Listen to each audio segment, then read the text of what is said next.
Narinig kong si Senyor Ibarra ay isang napakagandang lalaki. Narinig ko rin siya ay isang maginoo. Hoy, si Senyor Ibarra ay meron ng nobya, kaya magsitigil kayo. Baka mapagitan pa tayo ni Maria Clara. Hindi naman sa gusto namin siyang agawin mula kay Maria Clara.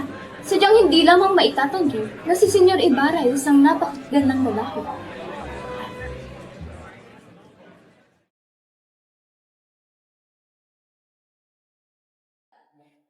Ang gobyerno ang siyang dahilan kung bakit may mga patuloy na ereheng kumakalaban sa Diyos, pati na rin sa aming mga private. Sila ang may sala kung bakit merong mga hindi magandang kaganapan sa mundong ito. Tidak tutudyo, mga padre. Paalahanan lamang kita na ako isang funcionaryo ng gobyerno. Isinores, aking lamang sinasabi. Ang la verdad, teniente, kung ano man ang pinag-uutos sa simbahan na siyang masusunod, kahit ang isang hari ay hindi mahadlangan, ang tunay na umuno sa mundong ito. Ang Vice-Real Patrono ay siyang namamahala sa Kasi atin. patrono, ang Diyos ang namamahala, teniente. Kaya marami nagkakasala dahil sa inyo! Suficiente, mga Ginoo. Opernelos habitemos uno sa otros. Paalalahanan ko lamang kayo na isa itong handaan. Donya, kay gaganda ng inyong mga kolorete. Saan mo ito nakuha? Isabel, nakuha ko lamang ito galing sa isang merkante. Galing Espanya pa ang mga... Ay, kitonto! Pasensya ko, señorita. Tupido! Hindi ba niya alam kung magkano bili ko sa bestidang ito? It costs around 1,000 pesos. Siya, hayaan na nga. Si Maria Clara nga pala. Ang dalaga ay tila bang nasasabik na makita ang kanyang minamahal, Donya. Siya'y maaaring nasa kanyang silid. Naghahanda para sa pagdarating ni Ibarra. Muy bien, muy bien. Baka naman ay naabala na kita. Ipagpatuloy na lamang natin ang ating pag-usap mamaya. Si. Akin pang sasalubungin ang mga iba pang mga bisita. Ako'y mauuna na. Magkita tayo mamaya. Pakibilis, pakibilis.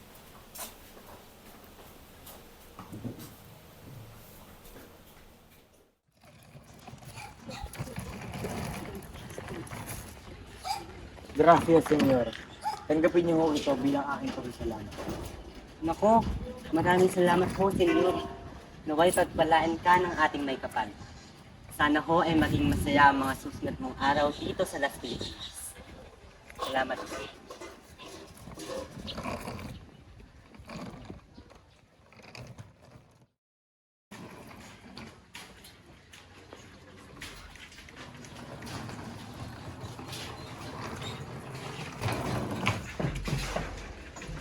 Ibarra, iho.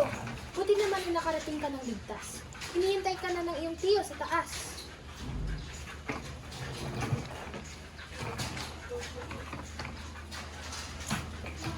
Mukhang narito na si Ginoong Ibarra.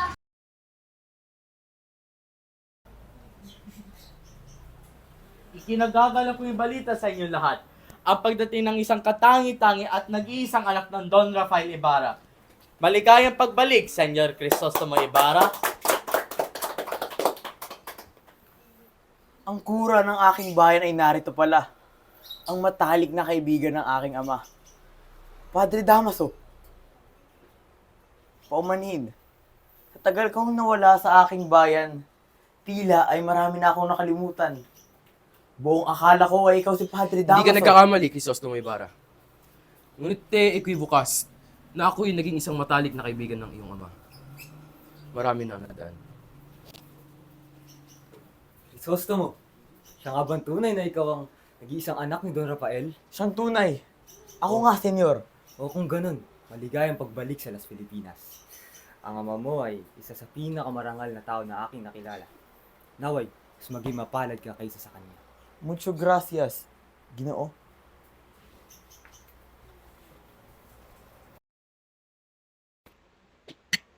Higit na ikaw ang narapat umupo dito, Padre. Ikaw ang higit na narapat na upo dyan, Padre. Lalo't ikaw ang kura sa bayang ito. Ikaw ang kumpesor ng may bahay. Ang pag-upo mo dito ay nagpapakita ng posisyon at pamamahala. Kung gayon, o siya, sige. Salamat.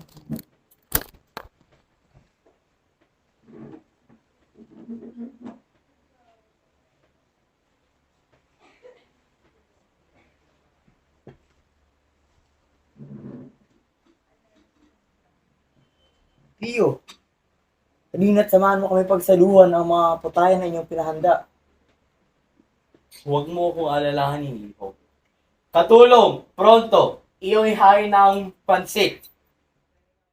Ako'y nagluto ng iyong paborito, Ibarra.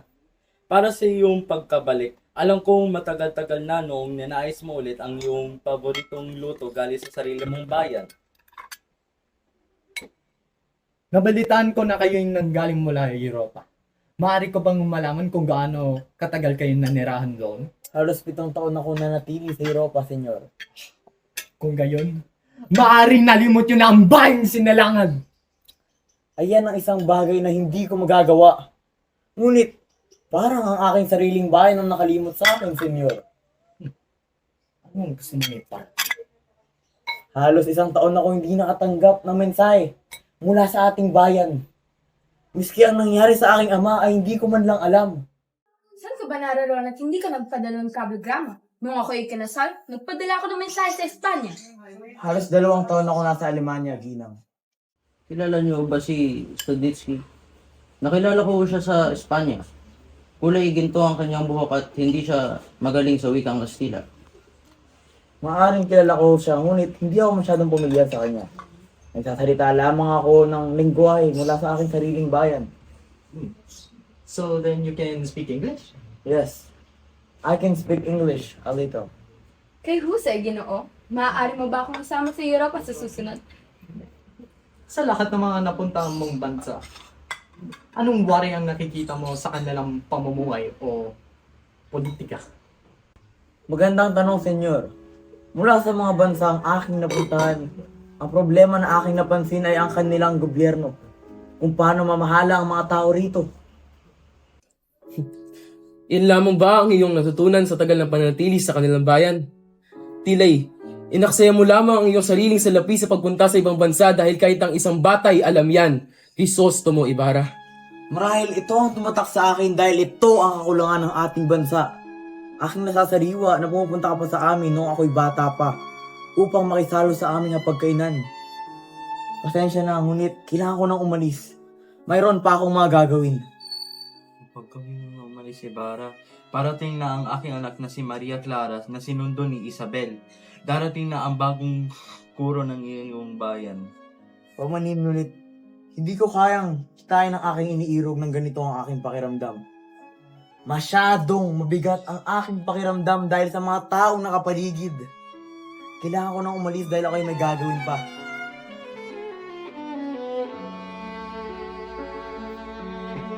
Ha? Kita nyo? Ang pagmataas ng mga taong nakapag-aral sa ibang bansa. Iyan ang epekto ng pagpapahintulot na makapag-aral ang mga Indyo sa ibang bansa. Dapat dyan ay pinagbabawal!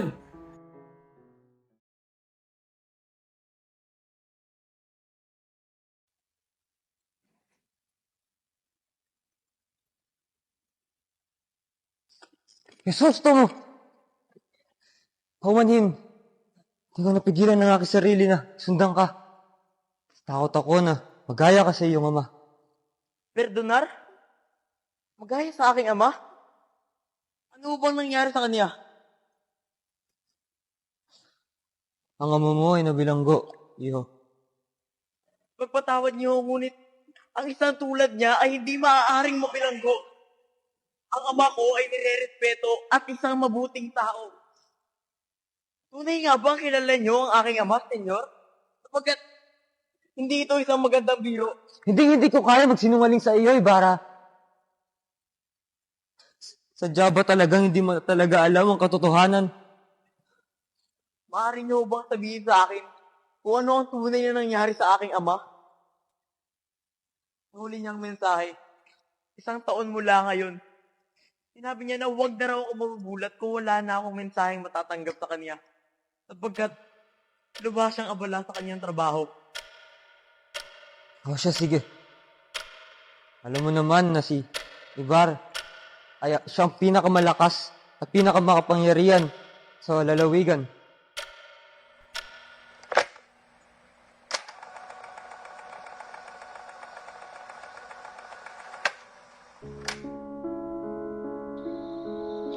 Bagamat siya ay ginagalang, Mayroon din namang naiinggit.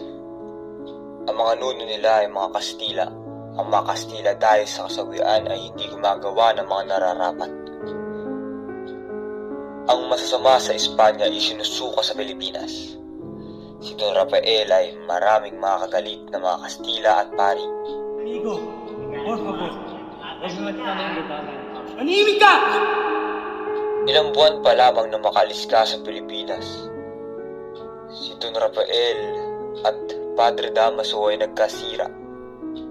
Inakusahan siya bilang isang erehe. Di umano, hindi daw siya nangumpisal. Nabilanggo ang iyong ama dahil sa pagkakaroon ng mga lihim na kaaway. Pinagbintangan pa siya pumatay sa isang mangmang at malupit na alteryerong naniningil ng buwis ng mga sasakyan. Ngunit, ako'y nag-aalinlangan kung tunay nga ba ito.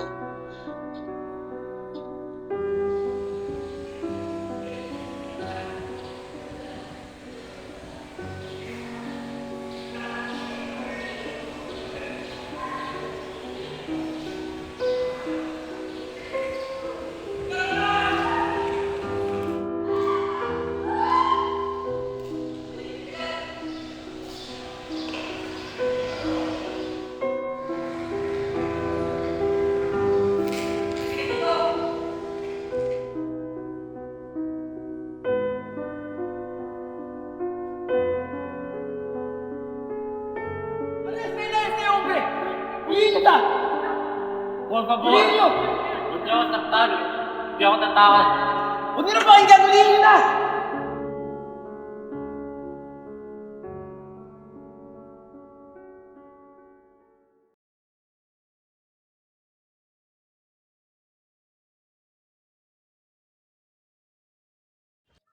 Sinubukan ko ang lahat para bawiin ang mga pagbibintang sa kanya. Sa awan ng Diyos, nabawi nga, pero tanda ng iyong ama, Ibarra. Tanda na siya. Hindi niya na kaya. Umanaw siya. Bilangguan ng araw na iyon. Hanggang tanda ko pa. Ibarra! Nandito na lamang ako. Hayaan ko na si Kapitan Tiago magpahal. Alam sa iyo lahat. Paalam, Ibarra.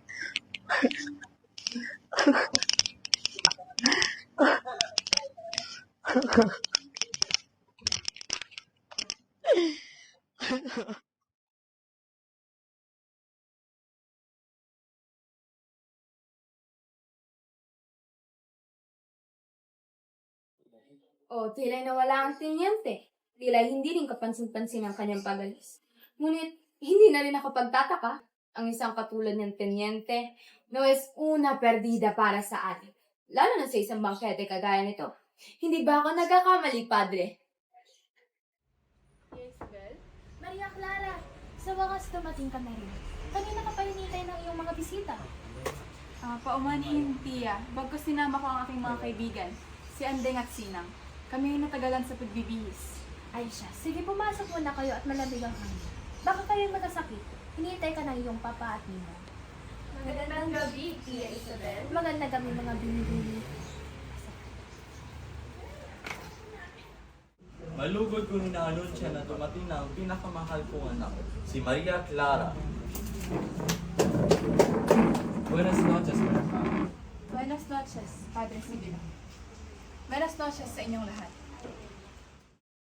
Absolutamente, hermosa. Dalagang dalaga ka na. No, kay tagal nung huli kitang nakita. Gracias, Doña Victorina. Alam ko, mas lalo ka rin gumanda. Totoo kay ganda ang dalaga, ngunit ikay mukhang namumutla. Siguro dahil sa pananatili mo sa Beaterio. Ngunit maaaring dahil lamang sa pagbiyahe. Halina't kumain ka na rin. Iisaluhan mo kami rito sa handa. Si, salamat po, Padre. Mama, minsan po si Ibarra. Nauna na si Ibarra. Sabi lang niya may kailangan daw siya kasi at hindi kaya ito ng papapunta. Po, hindi niyo po ba siya napigilan? Batid niya po ba ang aking pagpunta dito? Ito ay aking sinubukan. Pero siya'y tumuloy pa rin marahil kung ano nangyari kanina. Ano po ba ang nangyari kanina? Hindi niya po ba ako nagawang hintayin? Ganun po ba ka-importante yun? Baka hindi niya lang ako nais makita. Tiago, mas mabuti pa siguro kung pakainin mo muna ang dalaga. At mukhang pagod si Maria Clara. Dito na lamang muna kayo mag-usap. Mamaya natin ituloy ang pag-usapan. Wala dapat ito'y makakarinig.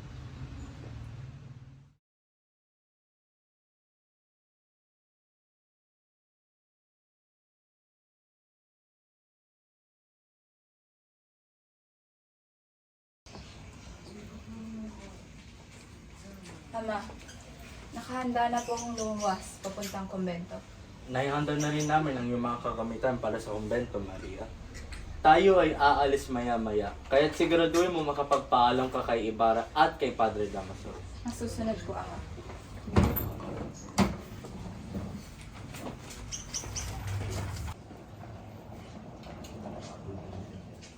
Padre, Napakabilis ng takbo ng panahon. Parang noon lamang ay isa kang munting paslit sa aming mga palang pangangalaman. Mag-iingat ka sa iyong pag-alis, Maria Clara. maraming salamat po, Padre.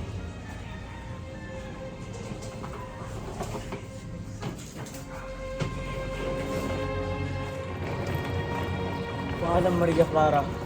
Hanggang sa muli. Pangako mo sa akin, Ibarra, na kailan may hindi mo akong gagawin mo. Ayan ang aking papangako. Sa bawat sandali na tayo ay magkahiwalay, hindi kita makakalimutan. Paalam.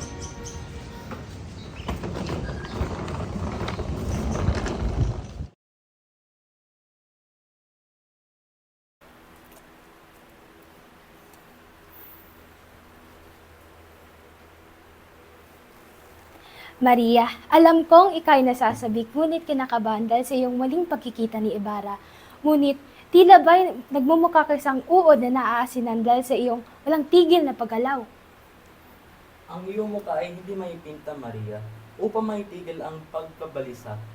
Bakit hindi mo subukan ang lumawas at magbakasyon sa San Diego? Oo nga, Iha. Ang pagluwas sa San Diego, Ama, Tia, ay isang malaking desisyon para sa akin. Bigyan niyo sana ako ng malaya pang panahon para pagdesisyon ng ito.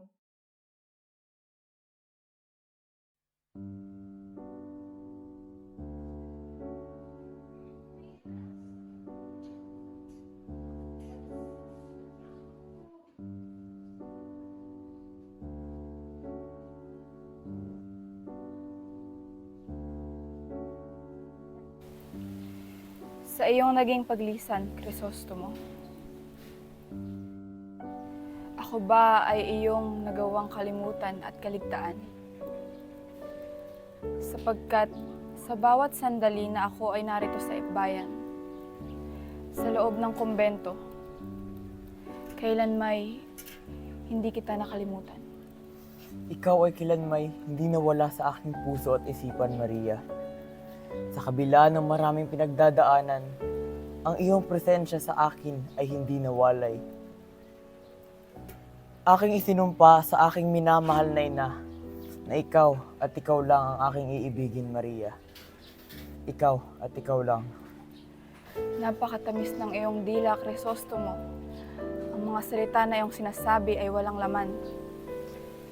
Hindi imposible na sa Europa ay marami kang natipuhan na magagandang dilag roon. Ang kagandahan ay nakabase sa mata na nakakakita, Maria.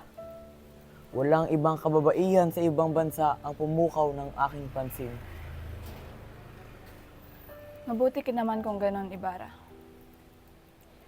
Ngunit para sa ikakaalam mo, ang Padre Confessor ay pinipilit ako na limutin at lisan ka. Ngunit sa mga nagdaang sandali, ako ay naghintay lamang sa iyo at patuloy kang minamahal. Naalala ko, Ibarra, nung tayo mga pislit pa lamang. Kung tayo magtampuhan ay parang aso't pusa. Nakalaunay nag-aayos din. Naalala ko nung tinatawag ka pang mangmang ng iyong ina.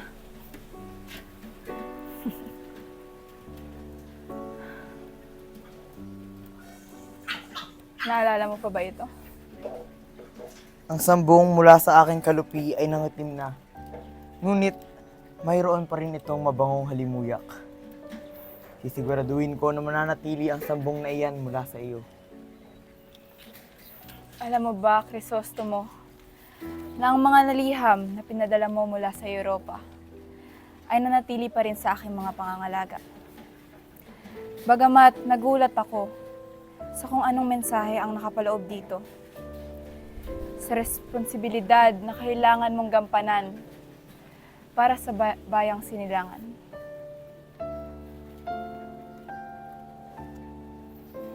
May problema ba, Ibarra?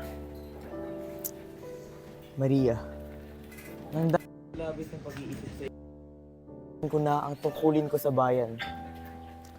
Bagamat gusto pa kitang makasama, kinakailangan ko nang umuwi dahil bukas ay undas na. Ibarra, hindi ba pwedeng manatili ka muna saglit? Patawarin mo ako, Maria. Ngunit kinakailangan ko nang umalis. Ako ay babalik at may aasikasuhin lamang. Mag-iingat ka, Ibarra.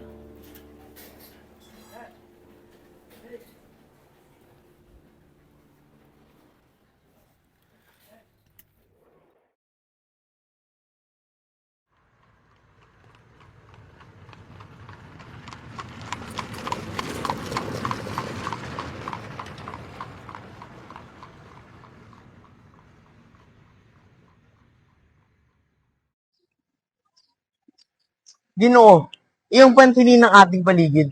Mayroon bang nabago sa ating bayan? Hirap man sabihin, Ginoo, ating bayan. Tunay nga na nakakadismaya marinig iyan. Ngunit tama ang iyong sinabi. Kung walang kibo ang pamahalaan, walang progreso ang bayan. Diyos mio, delikado ang mga sinasabi mo, Ginoo. Baka mapagkamalang kang filibustero ng mga Espanyol. Filibustero? Filibustero ba ang tawag sa mga taong may karunungan, ha, Ginoo? Kaya ba nila nagawa iyon sa aking ama? Paumanin, hindi ko sinasadyang mapagtaasan ka ng boses. Gracias, Ginoo.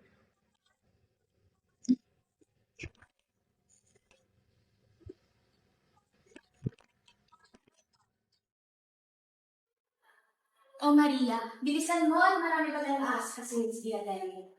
Nauunawaan ko po, Tia. Ngunit meron lamang po akong gustong itanong. Ang plano po ba ni Papa sa amin ni Ibarra ay may tutuloy pa? Maria, lo kaya sisera, hindi natin isasabi kung anong nilalaman ng kinabukasan ngunit kung para't sa isa't isa't kayo ni Ibarra, siya na walang makakapigil sa inyong pagmamahalan. Isabel! Ano ito? Hindi pa ako nalaman. Buenos dias, Padre. Kami pupunta na sa Beaterio upang kunin ang mga gamit ni Maria Ibarra. Ano? Hindi ba't kailangan ko malaman ng impormasyon gaya nito? Talagang, Padre, ngunit hindi ko po alam kung bakit hindi ito sinabi sa inyo ni Captain Tiago. Siguro mas mabuti kung siya muna. At nasan siya? Makisabi sa kanya na kailangan ko siyang makausap ngayon din. May naasikaso lang siya, ngunit sigurado po ako na malapit na po siyang matapos. Gusto niyo po ba mainom habang maghihintay? Huwag na! Makisabi na lang sa kanya na kailangan ko siyang makausap ora mismo. Padre, ipagpaunin mo sana ako. Marami lang ako kailangan asikasuhin. Kailangan natin mag-usap. Samahan niyo po ako sa loob at maaari tayong mag-usap na mapayapa.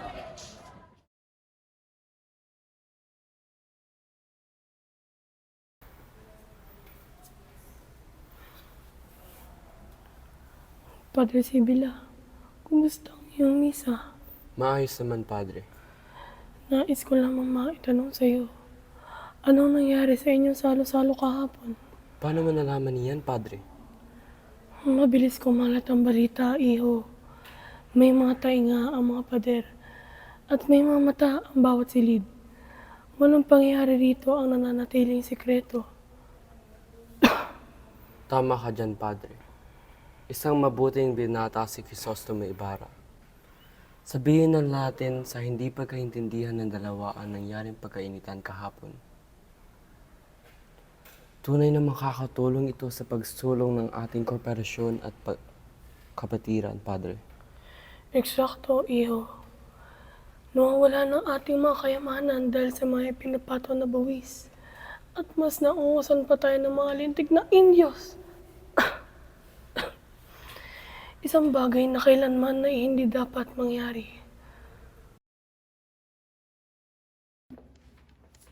Naiintindihan mo ba? Lahat ng kaguluhan na ito'y dahil sa'yo. Nais ko lang pagbigyan ng kagustuhan. Wala akong dapat na ipaliwanag sa akin.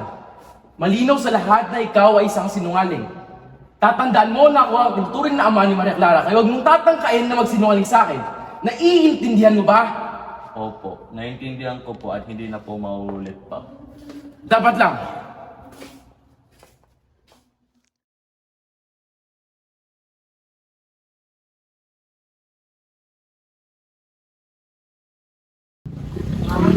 Disagradable!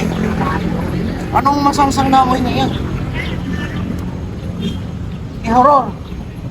Sinasabi na nga ba't ang masangsang na amoy ni kakaiba? At higit na nakakapanglagot. Iyo! Tawagin mo ang mga Ginoo upang matulungan nila ako sa pagliligpit at pagbibigay alam tungkol sa bangkay nito. Hindi na ito mapapatagal sapagkat ang amoy nito mananatili sa kapaligiran.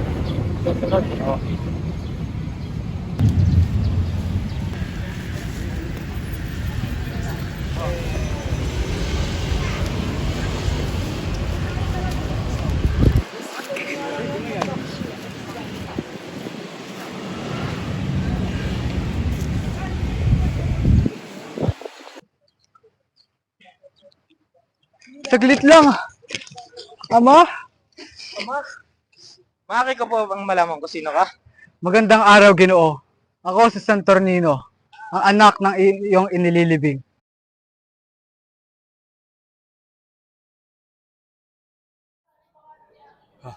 Iba talaga yung mga biro, tay. Biro, sapagkat makatotohanan, hindi mo ba napapansin, halos lahat ng tao dito sa San Diego ay nagtataas kamay sa iyo. At lahat ay may utang na loob dahil sa iyong kabutihan. Wala kang kakompetensya pagdating sa yaman dito sa San Diego. At kung ako ang tatanungin, ikaw dapat ang ituring na pinakamakapangyarihan, Rafael. Nais ko lamang naman na makatulong sa bayan San Diego. Hindi dahil sa aking kayamanan, ngunit dahil sa aking layunin na maglingkod. Kahit kailan, pinanatili mong bukas ang pinto sa iyong puso, Rafael. Pero sa tingin mo, sino nga ba talaga? Walang anuman.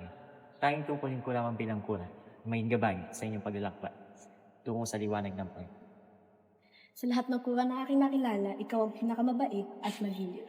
Walang anuman at maraming salamat. Bait-baitan lang ng butas na kurang iyan. Ang kanyang batas ay maliit na inyo lamang sa likod ng aking anino ng malaking kapangyarihan. Hindi niya alam ang kaya kong gawin. Ako ang pinuno ng Guardia Civil.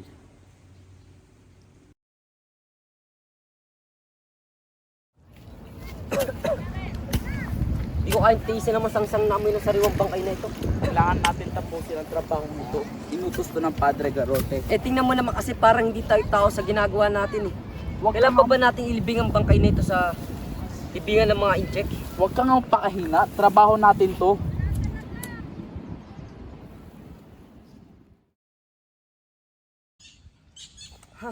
Ang bigat naman ng bangkay na to. Kailan pa ba natin ito ilibing sa libingan ng mga incheck? Tapon na lang kaya natin to dito. Oo, tama. Tapon na lang natin. Isa, dalawa, tatlo. Tingin mo mapapansin nila to dito? Hindi yan. Tara.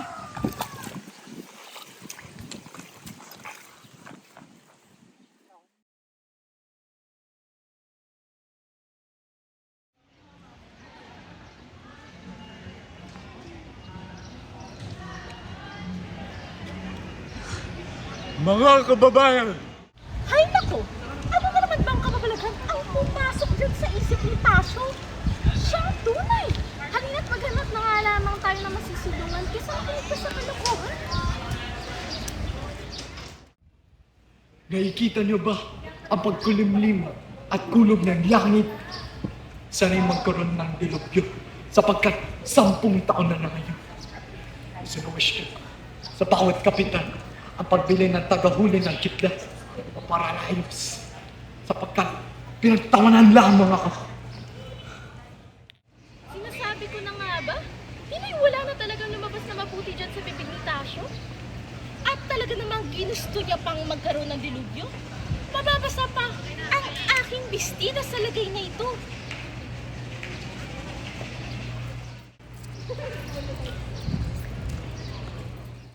O, Don Tasyo, bakit naman ay may nakasulat ng ngiti sa iyong mukha? Eh mukhang meron pa parating na malakas na bagyo. Hindi ka ba nangangamba?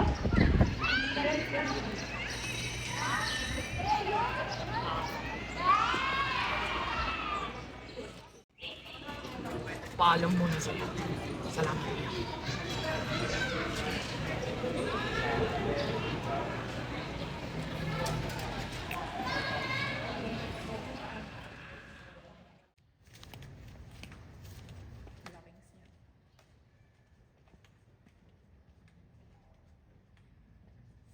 Mga bata, anong oras ba kayo makakauwi sa inyong ina? Ha? Bakit di po natanong? Alam niyo ba na ipinaghanda kayo ng inyong ina ng hapunang pangkura? Paano niyo po nasabi? At bakit naman po namin kayo paniniwalaan? Ngunit kailangan niyong mag-ingat at baka hindi niyo maabutan ang hinandang pagkain. Ayos lang kaya yung mamang iyo? Hay nako, hindi ko rin alam eh. Hindi ko rin maintindihan kung ano mga pinagsasabi niya. Pero, alam mo kung anong tumatak sa utak ko sa lahat ng mga sinabi niya? Na may daratnan tayong pagkain inahanda ng inay. Tama ka dyan. At hindi lang basta-basta hapunan lamang, kundi Isang pagkain na pangkura. Ngunit, ako'y nangangamba. Kung nandito man si Lunay, ako'y hindi mapagbilang isang lalakaw. At mas lalong hindi siya papayag kung malaman niya at tayo pinagpapalito. Binibili na po kayo. Sana magkasakit na lamang silang lahat. Na 2 piso na nga lang ang sinusweldo sa atin. At gusto pa tayong multahan ng 3 beses. Huminahon ka lang muna, Christine. Buti pa nga na hindi sila pumayag na hindi mo na tayo muntahan eh. Dahil wala na rin makakain ng aking ina. Masiyo, medyo mabigat ang aking kahilingan. Ngunit, pwede mo lang unang bayaran ang pinagbibintang sa amin. Nako, mahirap mangyari ang gusto mo, Christine. Sapagkat ang 2 otso ng ginto ay nagkakahalagang 32 pesos. At alam mo naman na hindi sapat ang kakarambot nating tinta para dyan, di ba? Kung ganito na lamang ang sitwasyon natin ngayon, mas mabuti pa siguro na ninakaw ko na lang talagang gintong pinagbibintang sa akin. Sa ganitong paraan, kung mamatay man ako sa palo ng kura, magkakaroon pa kayo ng damit ni inay. Bili na po kayo. Huwag ka magsalita na ng ganyan at hindi nakakatuwa ang mga iyan. Ngunit, ano na lang kaya magiging reaksyon ng ating ina kapag nalaman niya kay pinagbibintangan? Paniguradong magagalit yun. Ngunit, hindi yun maniniwala sa mga bintang. Subalit, ipapakita niya ang maraming latay na likha ng pagpalo ng kura. At tingnan mo naman ang aking butas-butas na puso. Walang naman, kundi ang aking aginagong natanggap noong Pasko na kinuha naman ng hidhid na kura. Sana talaga makauwi na tayo magkapatid upang tayo makakain na ng masarap na hapunan. Sana nga, Christine. Sana. Nakula na ito'y pinakiktawan ay ito'y na pinakain ng kapitan.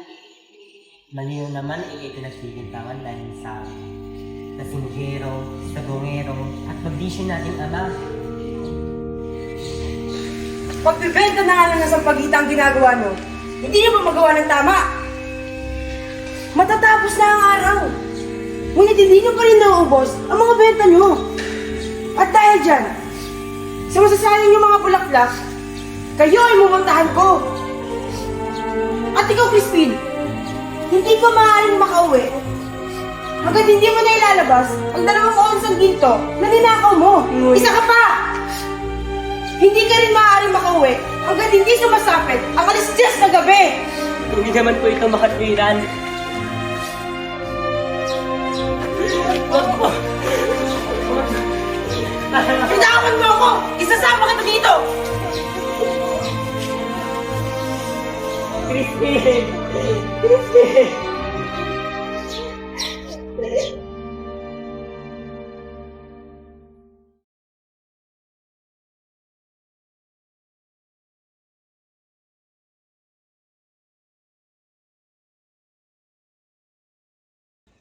Ang umaga'y tahimik para sa karamihan, ngunit hindi para sa akin. Kapalaran nga naman. Hindi ako hinahayaang mabuhay ng payapa. Nasa na kaya ang mga anak kong si Christine at si Basilio? Mga anak! Inay, Mga anak ko, nandito na kayo. meron po ba tayong pagkain? Oo, meron ng anak. Ito po kayo. Meron tayong handang tuyong tawilis at puting bigas. Kain mga anak. Opo, mga anak ko. Isang pagkain mga anak. Masarap po, Inay. Ano to, ha? Anong kalokohan to? Punyeta naman, Sisak, punyeta! Ganto ka ba talaga ka walang silbi? Napakawala mong silbi. Walang silbi, leche! Sasaktan, Pedro. Kanda leche-leche ng buhay sa pamilya. Pedro, hindi pa kami nakakakain.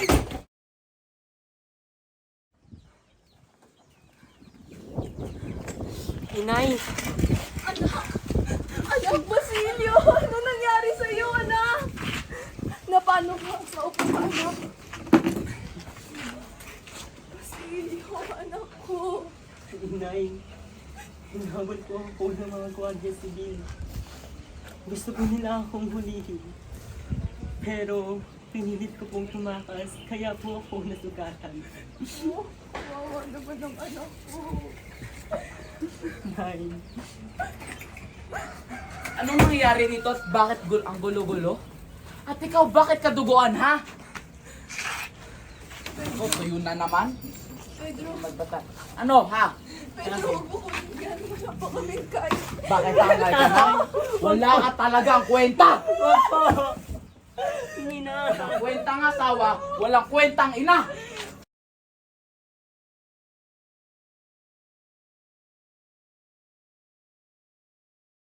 Ginong Ibarra, kumusta ka na?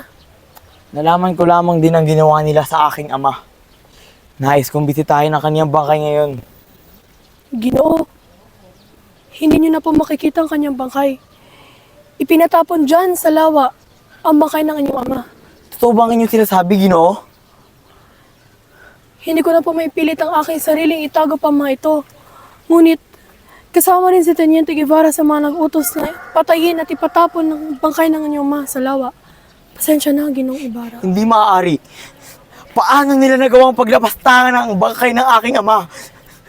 Paano? Iyon din eh, hindi ko po alam. Malaki ang aking utang na loob sa inyong ama. Kaya't gano'n na lamang ang aking galit at poot nang malaman ko ang ginawa sa inyong ama.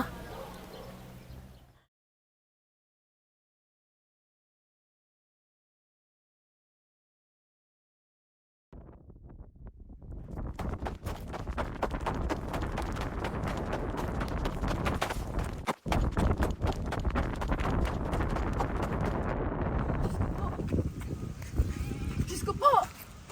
Mga Guardia Civil! Si Basilio! Nasa si Basilio? Ah! Nasaan ang mga bata? Hoy! Babae! Aba! Sorda! Parang wala ka naririnig ah! Magsabi ka nga ng totoo! Ikaw ba ang ina ng mga Indyong magnanakaw? Magnanakaw? Ako? Ina ng mga magnanakaw? Ilabas mo na ang mga bata! Paumanhin, Ginoo. Ngunit matagal ko nang hindi nakikita ang aking mga anak. Hinahanap ko sila sa kumbento, ngunit hindi ko sila mahagilap doon. Sa palagay mo ba'y maitatago ko ang aking mga anak kung sa una't-unahan pa lamang ay hindi ko sila mahanap? Sige, ganito na lang. Ibigay mo sa amin ang iyong pera at iiwan ka na namin. Ginoo, kahit na kumakalam ang aming mga sikmura, ay hindi kailanman pumasok sa isipan ko o sa isipan ng aking mga anak ang pagnanakaw. Halugugin mo man ang aming mga bahay, ngunit kahit kurampot na salapi ay wala kang makikita doon. Aba, kung ganyan, edi sasama ka sa amin. Sumama, patawad, Ginoo, ngunit wala akong pera o alahas na maibibigay sa inyo. Kunin niyo na ang mga manok ko. Iwanan niyo lamang ako dito, parang awa niyo na. Mga Ginoo, hindi pa kayo naaawa sa akin, mga Ginoo. Sama ka sa amin, sa ayaw at sa gusto mo. Sige, tali mo na yung kamay niyan. Huwag. wag. Maawa siya, kayo sige. sa akin. Mahayaan ka namin gawin yan. Ngunit, sa bayan na lang. Baka tumakas ka pag ginawa mo yan dito sa gubat. Pahihintulutan muna namin ikaw ngayon. Maaari niyo ba? Bilisan mo! Tandaan mo, huwag kang babagal-bagal! Bilis!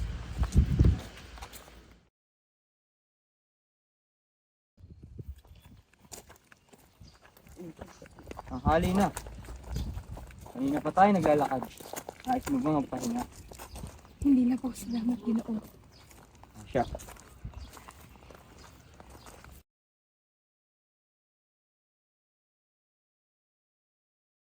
Crispin!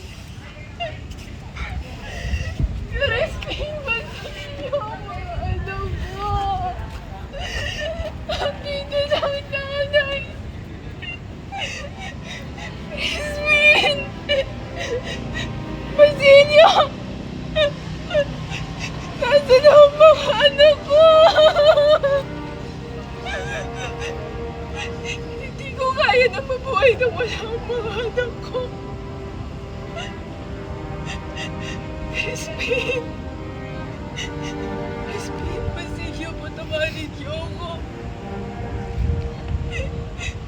Hindi ko kaya nagkapakipagtanggol. Kaya hindi ko na kayo makita. Crispin, Basilio! Ang liwanag ng aking buhay ay nawawala! Crispin! Crispin, Basilio! Magpakita kayo sa akin! Hindi kaya ng nanay na wala kayo! Crispin! Crispin, Basilio!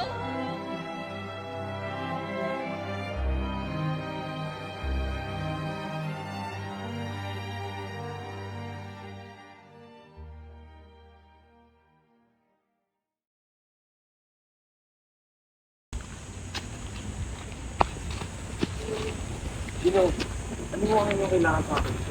Yes, gusto mo para, palibod ba? Dalawang araw na kita pang hinihintay.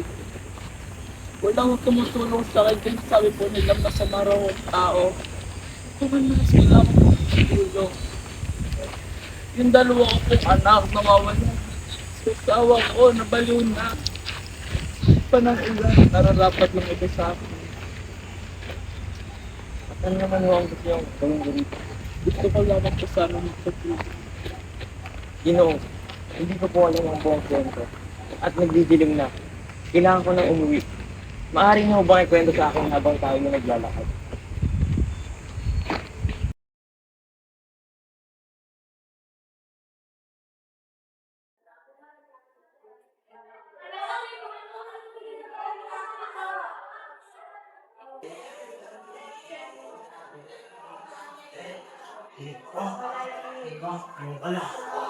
Magandang araw, Pato.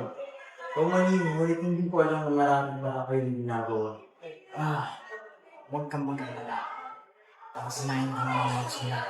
At hindi naman naglang kung sa may itutulong ako. Malaking malago. Ayan ho ba ang lumang sistema ng pagsusulat ng hieroglifiko? Para ito ay hindi maite ang aking siya. Bakit niyo sulat kung ayaw na Ibarra, hindi ito para sa may hindi sa susunod na hindi. Kapag nalaman ang aking mga sinusulat, sigurado na susunugin nila ito.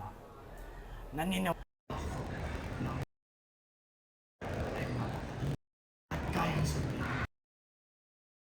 Naalala ko na ang aking nasirang ama ay sinasabi niyo ay mayroong kabuluhan.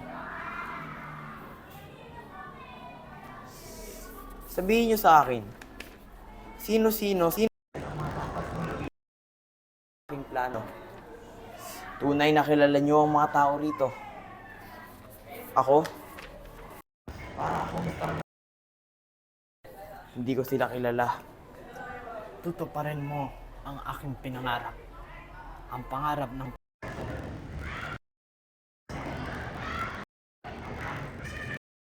kang humingi ng payo sa akin.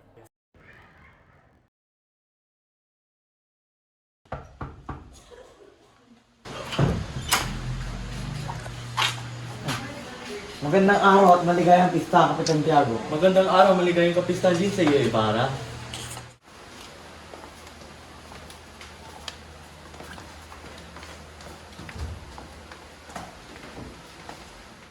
Magandang araw, Don Crisostomo.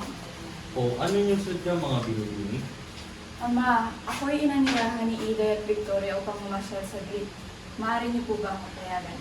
At nais din po sana namang imbitahan si Don Crisostomo. Pinahintulutan, Maria. Ngunit siguraduhan mo makauwi ka bago ang hapunan sapagkat darating si Padre Damaso. Ikaw naman, Ibarra, nais mo bang sumama sa kanila? Katapos ay maaari ka rin sumama sa amin sa hapunan. O ngunit ako ay may inaasahang dito sa araw na ito. Bagamat ako ay nagagalak sa inyong imbitasyon, ang aming araw ay nakaplano na.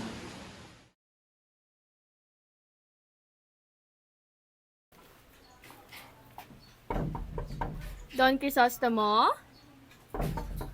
Don Crisostomo? Don Crisostomo, narito ho ang liham na ipinadala para sa inyo. Maraming salamat, Andeng.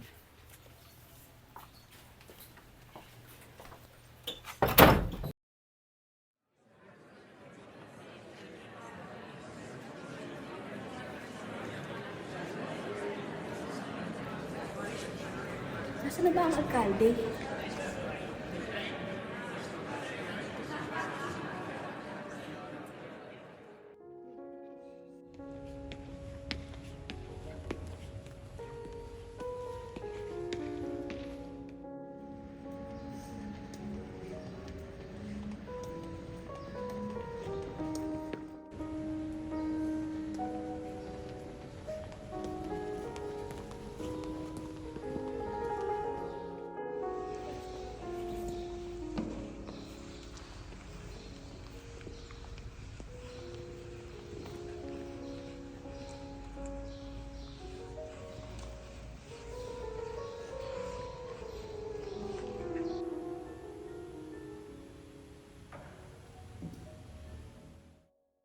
Sa araw na ito, ating ipagdiriwang ang pagkabuhay ng ating Panginoon Jesucristo.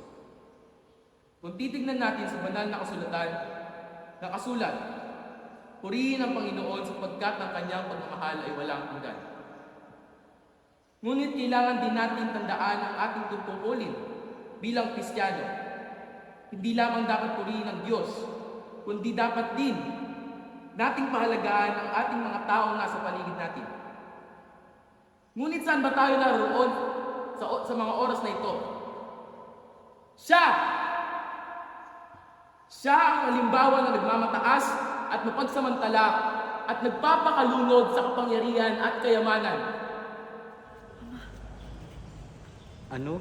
Ano ang sinabi ng Padre? Hindi ko naiintindihan. Ama, baka nagkamali lamang ng akala ang Padre. Pagpasensyahan sana siya ni Crisostomo. Padre, mangyaring pakiayos ng iyong panalita sa iyong sermon. Gayong ang Crisostomo Ibarra ang iyong pinagbibintangan. Di Padre, ang aking pinagdaliban ng tapos. Paano tayo makakao bilang Kristiyano kung mga tao tulad niya? Hindi man magpagig kung paano ang respeto. Kasi naman magpatayo ng paaralan. Igan na rin, gusto niyang tawid ang pangmangan ng ating bayan. Ridikulo! Iyan ay sa kalimbawa ng nagmamataas-taasan. Senyor, may sasabihin lamang ako sa iyo. Amen? Bakit mo nalito? Senyor, narito ako para bigyan ka ng babala. Ang inyong buhay ay nasa panganib. Paano ka ginagawa? Basta, lumayo na lamang kayo sa malaking bato na may malalim na hukay. May nagtatangkang patayin ka. Natangkang na ako. Hindi naman namin tatangkang na walang nakagawa. Ulo.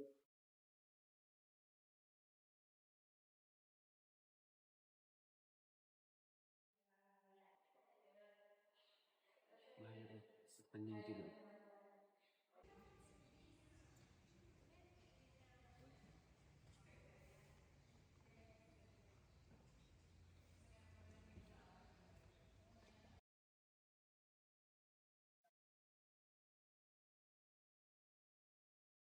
Mahal na Alperes, nakita na namin ang mangmang na nagpakita ng kabasisan kay Padre Damaso. Si Elias. Ngayon, siya ay aming ipinahahabol at ipinahahanap. Paniguradong hindi pa ito nakakalabas ng bayan. Disbergonsado! Ano pang hinihintay nyo? Magsikilos na kayo at habulin ang Elias na yun.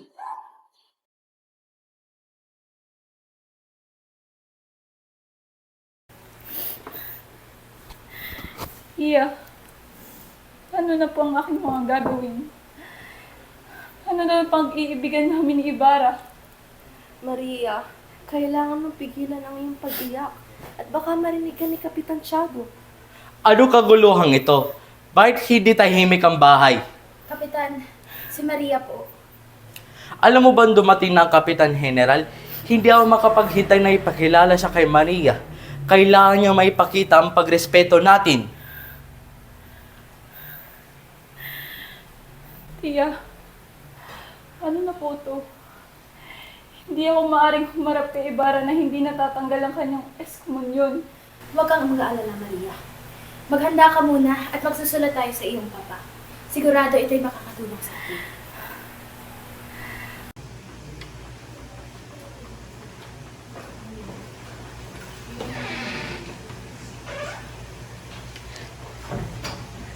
Mga kaibigan, ako ay lubos na natutuwa na makapunta dito sa inyong bayan.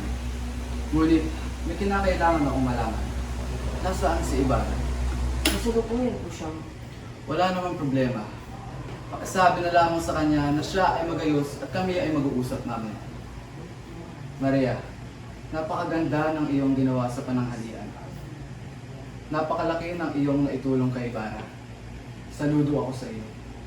Maraming salamat, Kapitan General. Ginawa ko lamang po ang nararapat. Ngunit, kinakailangan mo nang tanggapin ang gantimpalang inihanda ko para sa iyo. Ito ang tamang gawain, Maria. Kapitan General, pinapahintulutan ko lamang po ang inyong ito. Ngunit meron lamang po akong ipapakilala sa inyong bisita. Ang bagong sakristang mayor ng bayan, si Padre Damaso. Saglit. Paano ito? Hindi ako haharap kay Ibarra na ganito ang aking kalagayan.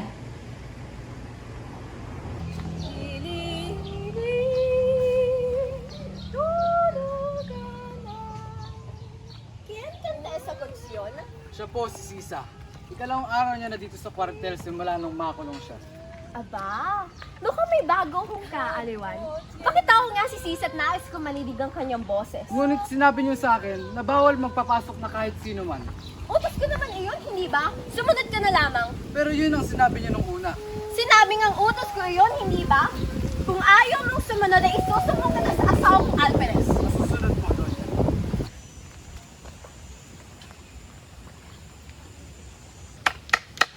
Sisa, ikay pinapatawag ni Doña Consolacion. Ayoko po. Dadayuan mo ko. Hindi ako sasama. Tara na, sumama ka na sa akin. Hindi. Lumayo ka sa akin. Ayaw mo? Kung ayaw mong malatigo pa, sumama ka na sa akin. Maawa kayo sa akin. Narito na po sa salon niya. Ngayon ang gusto ko naman ay kumanda ka sa aking harapan. Ayoko po. Maawa kayo sa akin, Donya. Soldado! Akin na nga yung latigo mo! Tumayo ka. Pagkasabi nga sa Sisa na iyan, nung ayaw niya masaktan dahil sa ginagawa niya, ngayon ay kumanta ka, el canta ako na mismo! Sisa, umanta ka na bago may mangyaring masama sa'yo. Bakit naman? Lagi niyo akong pinipilit.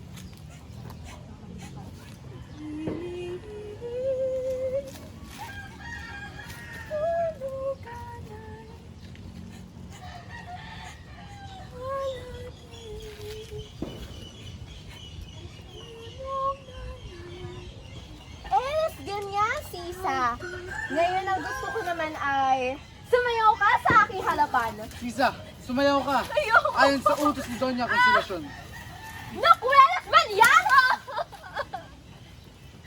Matawa ka sa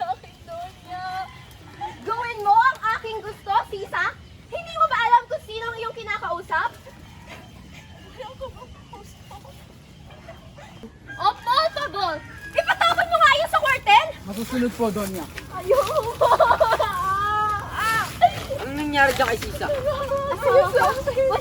Wala nangyari kay Sisa. Siya ay nadapa lamang.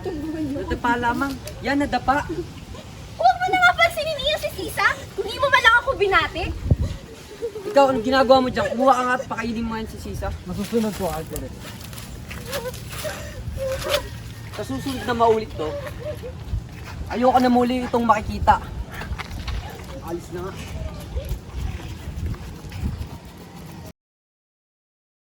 Nakakasuka! Nakikita mo ba ang mga bahay na yan, Tiburcio? Parang mga kubo ng mga manok. At ang mga tao, walang kaalam-alam sa kagandahang asan, walang karespe-respeto. Mas maganda ata kung hindi na lang natin pansinin. Hindi ba't darating ang ating bagong kasambahay? Doon na lang natin ibuhos ang ating atensyon. Hoy, kayong mga nanodoon, hindi ba ninyo ako nakikilala? Ako si Doña Victorina, ang asawa ni Don Tiburcio. Dapat lamang na magbigay kayo ng respeto. Oh, nandito na pala ang ringan ng mga palaka. Anong hangin naman nagdala sa'yo dito, Doña Victorina? Reyna ng mga palaka? Huh, at least, Reyna, ikaw, anong titulo mo? Reyna ng mga walang hiya? Donya, baka pwedeng wag na lang tayo makipagtalo. Tandaan niyo yung presyon. Presyon? Marahil presyon ang pagpapanggap. Alam mo, Doña Victorina, ang mga tao dito hindi bulag. Para lang hindi malaman ang mga pinaggagawa mong kalokohan. Ako pa! Bakal ikaw lamang ay naiinggit sa aking mga alas at kasuotan. Ako? Mahiya ka naman, Doña Victorina. Iyang mga kwintas na pinagsasabi mo, walang-wala iyan sa mga diamante at brilyantes na meron natin. Hoy, Consolaton! Baka hindi mo alam na pipilitan na lang mga makipag-usap sa iyo dahil isa ka sa mga bababakuri ng mga babae. Bakit hindi ka pumunta sa aking bahay at ako ay iyong ipaglaba? Babayaran kita ng 1 sentimo kasing halaga mo lang. Abat, ako pa talaga ang iyong hinamon? Wala ka kundi isang Pilipinang napakababa ng lipad dahil mas pinili mong maging mapagpanggap na isang donna. Ha? Ako pa talaga? Sa'yo pa nang galing yan? Eh, isa ka lang namang babaeng naging donya dahil sa kanyang walang modong asawa? Eh, natulong ka lang naman sa Kalakang Maynila! Victorina, ang aking iro. Tigilan mo na at nawala nang mangyari pa. Sumusobra ka ng peste ka, ha? Akala mo hindi nakakatawa ang mga sinasabi mo? Wala kang karapatan para paglapatan ng iyong kamayang porselana kung mukha! Ako, nararapat ko na tawagin ng alperes. Nagawin na naman ng mga donya. Itigil niyo na mga donya. Hindi na ito pwedeng... Hindi ako matatakot na paulit-ulit ang sampalin ng pagmumukha mo! Tigil na kayo. Parang awa mo na, mahal Konsolasyon. Huwag ngayon dito sa plaza.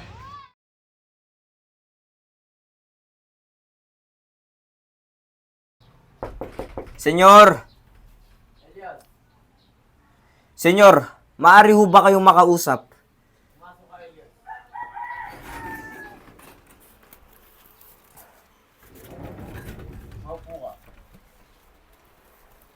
Paumanin, senyor, kung ikaw ay naabala.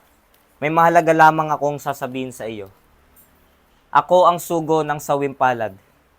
Nais ko lamang ibahagi sa inyo ang aming kahilingan. Una ay ang kahilingan mabigyan ng pantay-pantay na pagtangkilik galing sa gobyerno. Mabigyan ho sana ng katarungan ang pangangasiwa ng gobyerno sa taong bayan. Teka. Senyor, Elias. maaari po bang patapusin niyo muna ako? Paumanin, Elias. Maaari ka nang magpatuloy. Salamat. At sa pangalawa naman ay mabigyan sana ng kaunting karangalan ang mga tao. Ang pagbawas ng lupit sa sibil ay ang kanilang kapanatagan. Kapag ito ay hindi nabawasan, ang kanilang karapatang pangtao ay hindi nadidinig. Elias, naisin ko man na tulungan ka, ngunit miski ang aking pera ay hindi sapat upang ibayad sa aking kaibigan sa Madrid. Kung gusto kitang tulungan ay baka maari pa akong gumawa ng masama bago ko ito magawa. Nakakapagtaka, senyor, na ang isang tulad mo ay naniniwala sa isang masamang kailangan. na para bang batid nito na kailangan mo pang gumawa ng masama upang makapagdulot ng mabuti. Elias, huwag mo naman sanang masamain ang aking mga sinasabi. Naniniwala ako, Senyor, na kapag ang isang sakit ay malubha, kailangan nito ng may masakit na panlunas. Ang sakit ng bayan ay malubha, kahit kailangan nito ng pamamarang marahas kung ito ay makakabuti. Elias, huwag manhingin, ngunit kailangan mo nang umalis. Marami pa akong aasikasuhin. Sasabihin ko na lamang sa aking mga tauhan na ipagbigay muna sa Diyos o sa kanilang bisig ang kanilang pagtitiwala. Maraming salamat, Senyor. Salamat, Elias.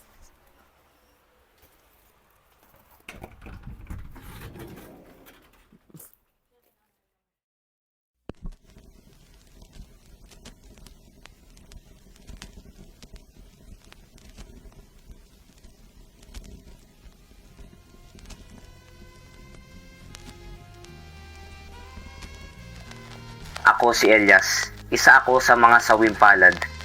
Matindi ang dinanas ng aking ina bago kami ipinanganak ng aking kambal na babae. Bata pa lamang kami ay iminulat na sa amin na patay na ang aming ama. Naniwala naman kami at di nagtagal ay namatay na rin ang aming ina. Ako ay pinag-aral sa Iswita at ang aking kambal naman ay sa Concordia. Sa tagal ng panahon ay nabilitaan namin na namatay na ang nagpapaaral sa amin. Kaya ako at ang aking kambal ay umuwi upang mag-asikaso ng aming bagong pangkabuhayan. Ikinasal ang aking kapatid sa isang binatang nagmamahal sa kanya, na dahilan ng pagpapaalala sa amin ng kahirapan na dinanas ng aking ina noon. Noong kamag-anak ng binata ay nagmataas sa matandang utusan nito. Ikwinento nito sa akin lahat-lahat ng kanyang dinaranas. Bago pumano ang lalaking amo ng utusan na iyon, ipinagtapat nito na ama namin siya. Nabalot ng kalungkutan ang aking kambal noong nalaman nito na nagpakasal na sa ibang binatang kanyang minamahal. At ako naman ay nabalot ng galit at puot nang nalaman ko na ang bangkay na natagpuan sa Kalamba na may tarak sa dibdib ay ang aking kambal. At ang masakit pa ay sa akin ipinagbintang ang pangyayaring iyon, kaya ako ay nagpagala-gala sa iba't ibang lalawigan.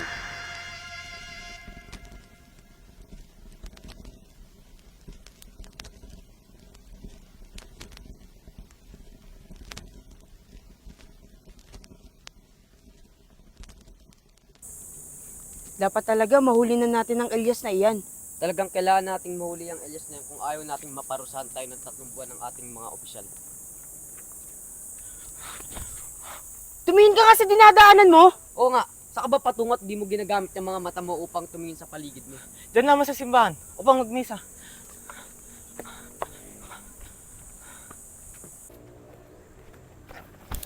Hindi na ba marunong ang mga tao tumingin sa dinadaanan nila ngayon? Teka, namumukan kita. Ano ba? Bitawan mo nga ako! Ikaw si Elias! Makinig ka! Ang lalaking yun ay bumugbog sa aking kapatid. Si Elias yun, di ba?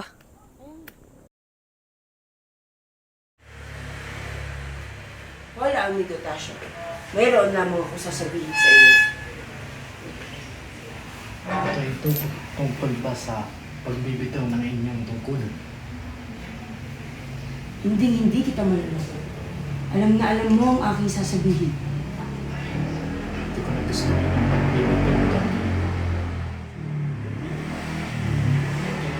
sabihin ko na mas maaga. Wala na tayong magawa, Tasha. Pumayag na ang alkalde sa aking hiling. Nag-iiba na ang ating bayan. Hindi na ito katulad ng dati.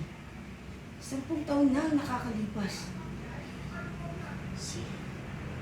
Nagkaroon na ng boom mga kabataan ng Pilipinas. Siya rin naman ang time dito. Isang tabi muna natin ang Pilipinas, Tasha. Ikaw, kamusta ka? Kamusta ang kalagayan mo? Kailangan mo ba ng gamot? Makamatay lang din ako. Pamigay mo na lang ang gamot. Huwag mong sabihin yan, Tasha.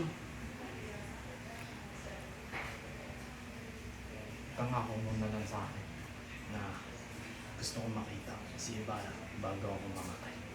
Kung yan ang iyong ninanais, amigo,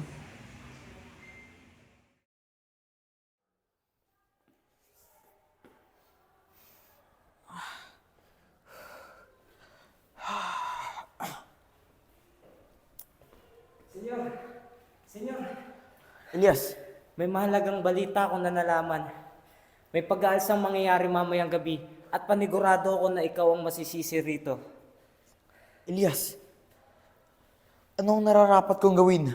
Mas mahalaga ho ito, senyor, na itago niyo muna ang inyong mga dokumento at mga aklat na naisulat.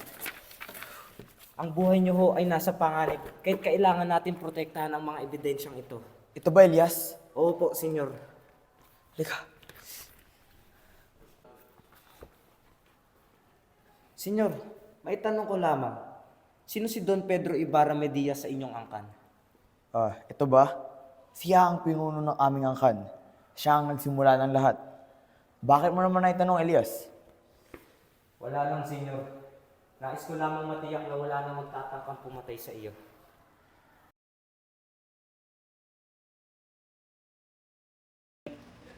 Kamusta na yung kalagayan? Tunay ngang katakot-takot ang paligid sa panahon na ito. Ako rin ay napapagod na magbantay at mag-abang sa mga panganib na maaaring dumating. Pati magbubukas ng bintana ay tila buhis-buhay na para sa angin. Tunay ngang kagimbal-gimbal ang panahon simula nang magdambong si Balag. Balita ko pa na si Kapitan Pablo raw ang sumalakay upang maipatakip si Ibarra. Sa narinig ko naman, kwadrilyero daw ang dahilan kung bakit nangyari ang mga ito. Ang balita ko naman ay itinangkang itahanan ni Crisostomo Ibarra si Maria Clara upang hindi matuloy ang pag-iisang biktim ng dalaga at milinares. Mabuti pa nga ay naaksyonan agad ito ni Kapitan Tiago at ng ilang mga gwardiya sibil kaya agad na natigilan. Sinabi pa nga ni Hermana Porte na nakausap nila ang isang lalaki na galing sa tribunal. Sinabi nito na inamin na daw ni Bruno ang mga pangyayari patungkol sa relasyon ni Maria Clara at Ibarra. Sa galit pa nga ni Ibarra ay pati ang simbahan ay pinagtangka niyang ipaghiganti. Mabuti pa nga ay wala doon sila Kapitan Tiago at Padre Salmo dahil nasasali-sarili nilang balay. Tungkol pa sa bahay ng binata, ay mga Guardia Civil daw ang dahilan kung bakit nasunog ito. Nakita pa daw ng isang utusan na babae na nakapitay ang binatang si Lucas sa ilalim ng puno ng santoy.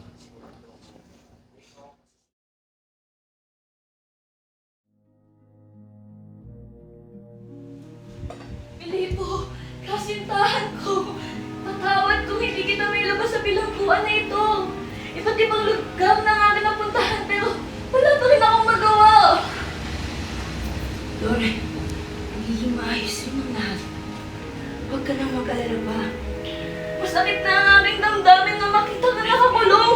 Kung iisipin, wala ka namang ginawa sa kaguluhan iyon. Kundi, yung ibarang makasarili na iyon. Don Filipo, ikay ililipat na namin sa panibagong kulungan. Ano? Hindi! Hindi maaari! Pabalik-balik ako sa kulungan na ito! Kinakailangan siyang mailipat at wala ka nang magagawa. Kaya akin ang iyong mga kamay at akin na ito yung kagapos. Filipo! Filipo! Filipo, huwag mo akong kaming iiwan! Filipo! Filipo! Filipo! Mimik na kayo! Malayain niyo si Filipo! Filipo! Ibarra! Tigil! Ibarra! Isa kang taksin! Filipo! Tignan mo niya! Katagalan kung bakit maraming nakulong dito! Ibarra! Lagyan niyo yan! Ang hangal! Hangal! Ikaw ang nagkailangan ng lahat! Ibarra! Ngunit paano naman ako? Nais ko lang din makalaya. Omanin binibini. Omanin ang kasalanan ko ay sa inyo ang lahat. Mga Guardia Civil, ako ay nagkapos nyo na. Binibini, yung tigilan muna si Ibarra. Paano kung hindi naman siya ang may kasalanan ng lahat? Kapitana, naririnig mo bang ang sinasabi mo? Si Ibarra ang punot dulo at ang may kasalanan ng lahat ng ito. Kaya nangyayari ang lahat ng kahirapan at hindi niya na mababago pa ang aking isipan. Pinapaalalahanan lamang kita, Ibarra. Ngunit kung ngayon ang iyong kaisipan kay Ibarra, ay hahayaan na lamang kita. Taksin, Ibarra. Ibarra! Ibarra, lumapit ka dito!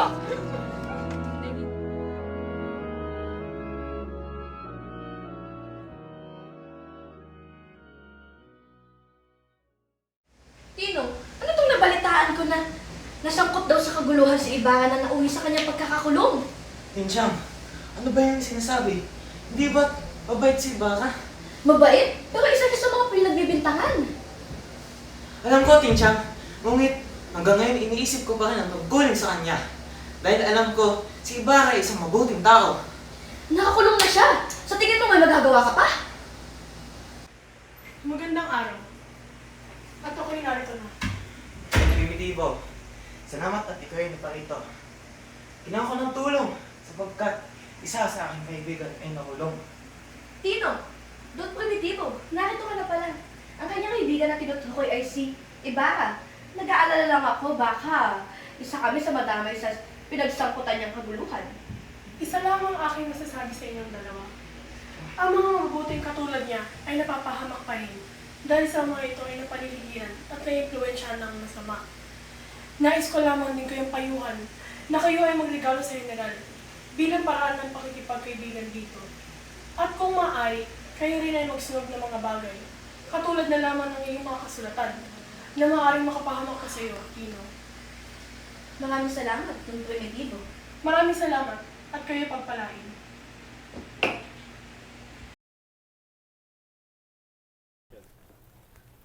Maria! Mi amor! Ibarra, ba't ka narito? Nais lamang kitang batiin sa iyo kasal. Nawa ay maging masaya ka kahit wala ako sa piling mo. Ibarra, mahal, alam mo namang wala akong ginusto rito. Si Kapitan Tiago ang hindi ko tunay na ama, kundi si Padre Damaso na lubos ang pagkontra sa ating dalawa. Alam ko, Maria. Ngunit wala na tayong magagawa pa. Tandaan mo na ang pagmamahal ko sa iyo ay hindi kailanman mawawala. Senyor, kailangan na nating umalis rito. Paalam, Maria. Tandaan mo na ang pag-ibig ko sa iyo ay laging mananaig. Ibarra. Paalam.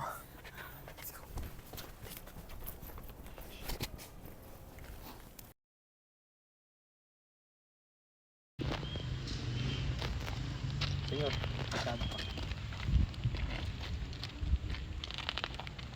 Oh, saan? Pagbebenta lamang po sa mga incheck ng bayong at mga kawayan. Sige, maaari na kayo dumaan. Salamat po. Senyor, bilisan niyo ang inyong lakad. May nagmamasid sa atin. Ihiwalay ko na lamang sila sa iyo. Yes, hindi. Kailangan kitang tulungan. Tulungan kita nila. Tatakbo na lamang ako, senyor. At magkita na lang tayo sa Noche Buena. Yes. Teka, Elias yun! Elias! Elias! May dugo! Tinamahan natin ang filibustero. Tara, habulin natin bago pa siya makatakas.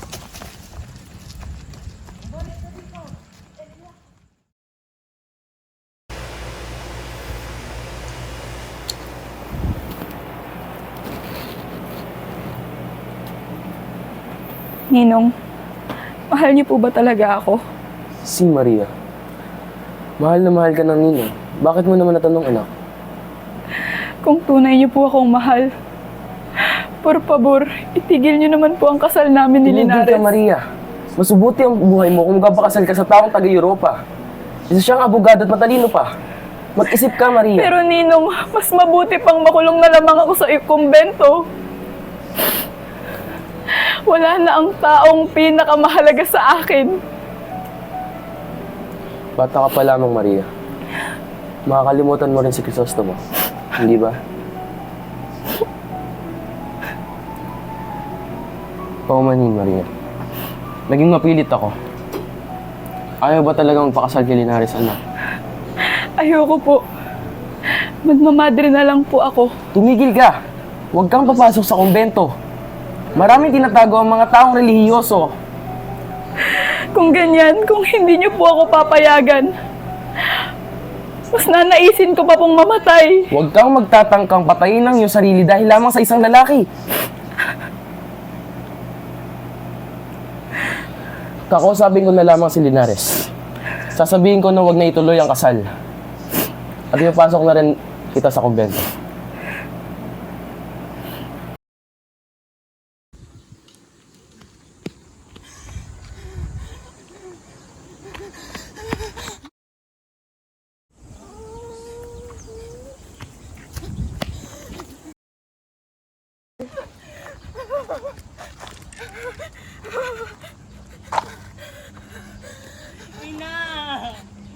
Ina!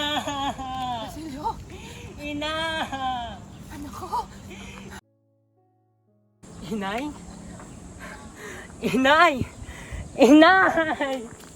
Ang inay ko! Inay! Inay! Inay? Inay?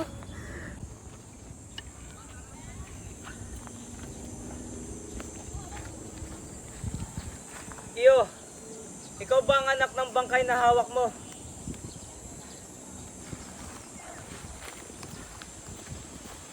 Pagpasensya mo na. Ngunit, hindi kita matutulungan sa paglibing ng iyong ina. Sapagkat, ang katawan ko ay nangihina na rin. Bagkos, mag-ipon ka na lamang ng tuyong kahoy at ibudlod mo ito sa kanya. Ito ay liyaban mo nang siya ay maging abo. May kayamanan rin na nakabaon sa puno ng balete. Ito ay magagamit mo sa iyong pagpapaaral kung ikaw ay wala nang matatakbuhan. Maraming salamat, Ginoo. O siya, magsimula ka na. Ngunit, papaano ka?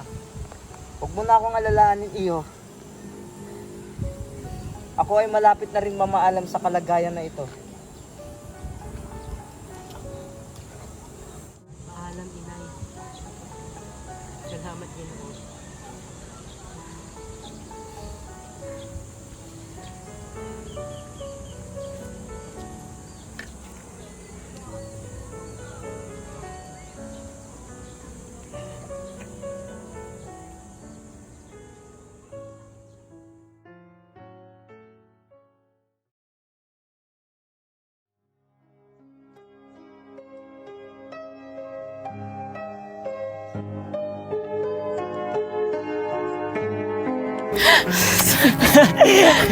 Tulungan niyo ako!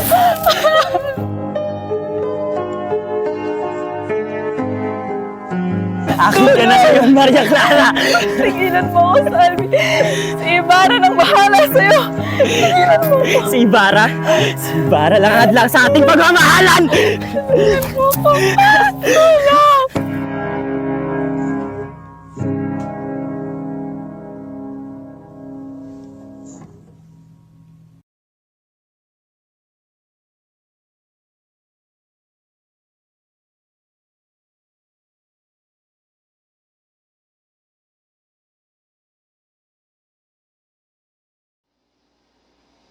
Si Maria Clara ay tumuloy sa desisyon na pumasok sa kumbento at sa tulong ni Padre Damaso.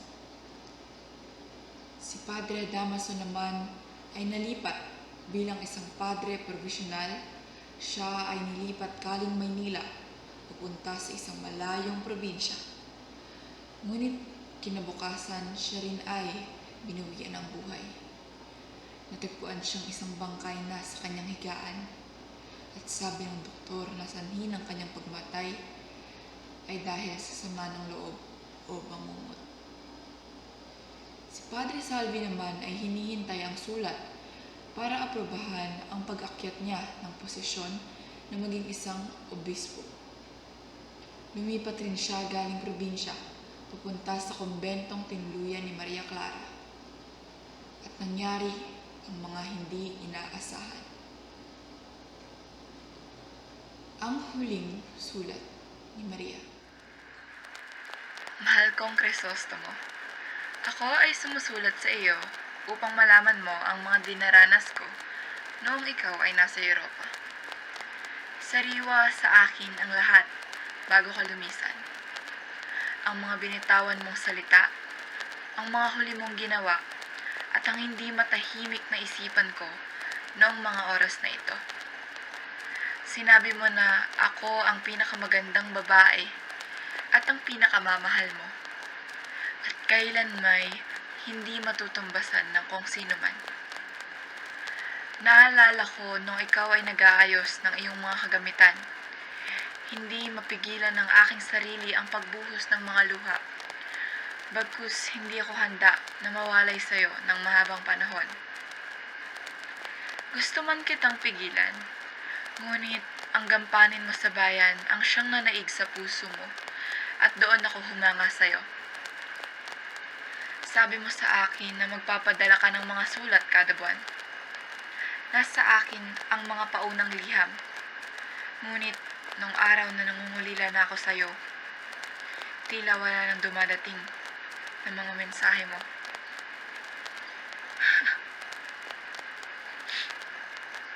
Hindi si Kapitan Tiago ang tunay na ama ko, mahal. Si Padre Damaso na kontra sa relasyon nating dalawa. Nalaman ko na kanyang ginahasa ang aking ina nung ito'y nangungumpisal. Gusto kong paslangin siya dahil sa galit. Ngunit, huli ko nang nalaman ang impormasyon na ito. Kaya't hindi ko na naituloy.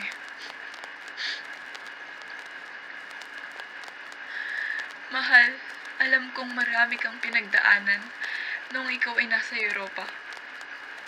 Ang pag-aaral mo ay hindi biro, bagkus ginawa mo ito para sa bayan.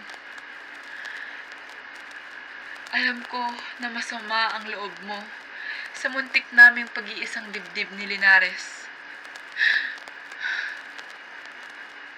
Ngunit, masasama ang loob mo sa malalaman mo ngayon.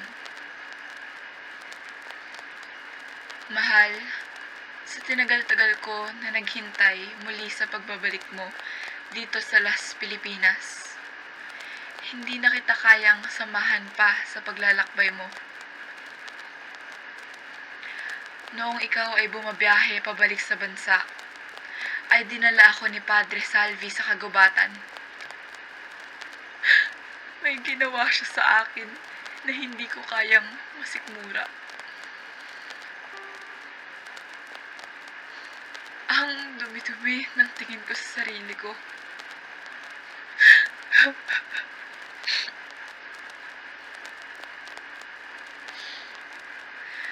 Don Juan Crisostomo Ibarra Mendia y Magsalin. Sana maintindihan mo. At kahit ito ay masakit para sa ating dalawa, kailangan na natin lubayan ang isa't isa. Sana'y makahanap ka ng taong magpapasaya sa'yo, tulad ng pagpapasaya mo sa akin. Mahal, pinakakawalan na kita. Pinapakawalan ko na rin ang sarili ko mula sa rehas ng mundo. Paalam.